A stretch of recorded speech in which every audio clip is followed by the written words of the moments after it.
university is, when I started to get involved in kind of public agencies.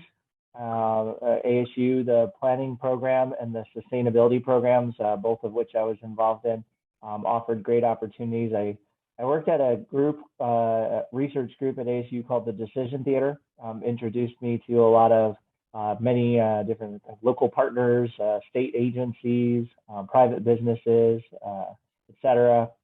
In sustainability, they had a professional requirement that led me to do an internship at the state Senate. And additionally, through the planning program, I also got involved as an intern at the Planning and Development Department in the City of Phoenix, which ultimately led to my current job. So thank you to all those opportunities at ASU. Yeah, great experience.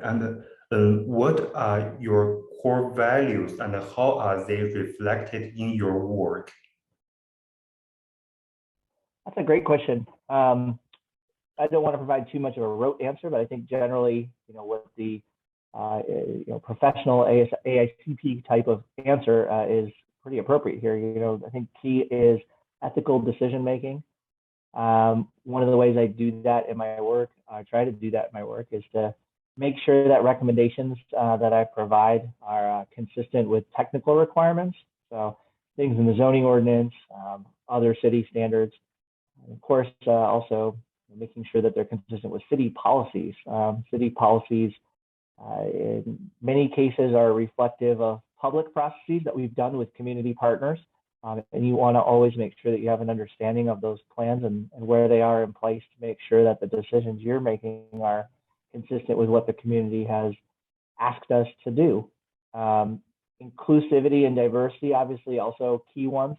One of my current roles here at the city is as a hearing officer. So in my work, I always make it a point to ensure that we're reviewing all correspondence, all public comments, all letters submitted, making sure that we have found ways to incorporate concerns from those letters wherever possible.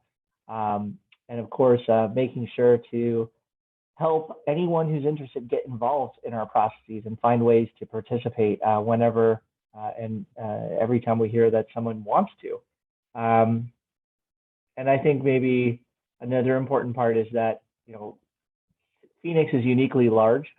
We have a huge number of different types of communities within the city. So whether that's, the northern desert villages, the central city downtown core, the unique communities in the south of Phoenix, et cetera, you really always need to consider your local context when you're looking at individual projects. It's certainly never a one-size-fits-all in Phoenix.